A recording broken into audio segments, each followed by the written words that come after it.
የህፃናት ጥበቃና የመጫወት መብት ለሁሉም ህፃናት በሚል መሪ ቃል የዓለም የህፃናት ቀን በተለያዩ ሁነቶች ተከበረ። በሰሜን ወሎ ዞን የሀብሮ ወረዳ ሴቶች ህፃናትና ማህበራዊ ጉዳይ ጽሕፈት ቤት ከወርልድ ቪዥን ኢትዮጵያ መርሳ አካባቢ ልማት ፕሮግራም ጋር በመተባበር የህፃናት ጥበቃና የመጫወት መብት ለሁሉም ህፃናት በሚል መሪ ቃል የዓለም የህፃናት ቀን በተለያዩ ሁነቶች ተከብሯል። የሀብሮ ወረዳ ሴቶች ህፃናት ማህበራዊ ጉዳይ ጽሕፈት ቤት የህፃናት መብት ደህንነት ባለሙያ አቶ ይመር ታደሰ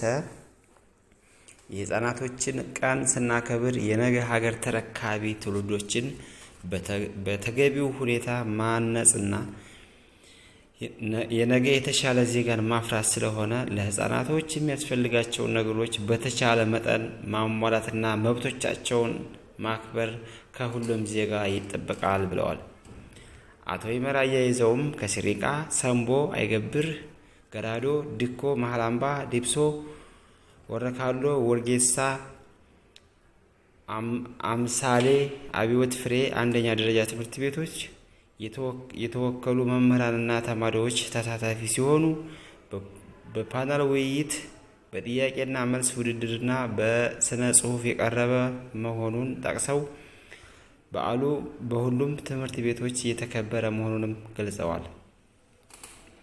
የሀብሮ ወረዳ ትምህርት ጽሕፈት ቤት የመማር ማስተማር ባለሙያ አቶ አስራት ይገዙ ህፃናትን ማስተማር ወላጆችንም ማስተማር መሆኑን ገልጸው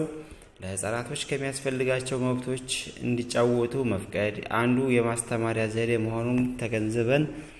በቤት የመጫወቻ ጊዜና ቦታ ማመቻቸት የሚጠበቅ ሲሆን ትምህርት ቤቶቻችን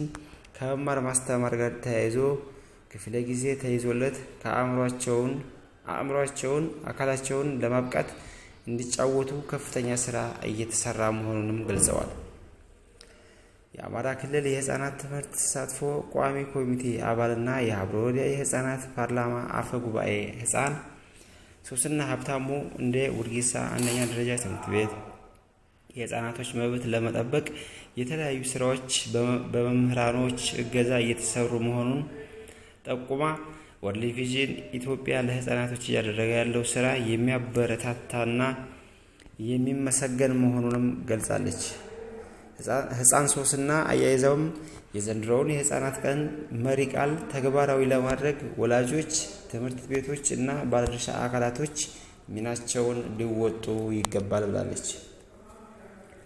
በዓሉን አስመልክቶ በነበረው የጥያቄና መልስ ውድድር የተዘጋባዥ ትምህርት ቤት ተማሪዎች የተሳተፉ ሲሆን ከአንደኛ እስከ 3ኛ ደረጃ ለወጡ የተማሪዎች ሽልማት ተበርክቶላቸዋል። የሀብሮ ወረዳ ሴቶች ህፃናት ማህበራዊ ጉዳይ ጽሕፈት ቤት የአካል ጉዳተኞች ማካተትና ተጠቃሚነት ቡድን መሪ ወይዘሮ አየለች አሊ ዛሬ በወረዳ ደረጃ የህፃናት ጥበቃና የመጫወት መብት ለሁሉም ህፃናት በሚል መሪ ቃል የዓለም የህፃናት ቀን ሲከበር እንደ መሪ ቃሉ ሁሉንም ህፃናት ስለሚወክል በትምህርት ቤት በቤት ውስጥም በተለያዩ ችግር የማይወጡ ህፃናቶች ስላሉ እነሱንም እንደ አቅማቸው በሚችሉት እንዲጫወቱ ማመቻቸት ይጠበቅብናል።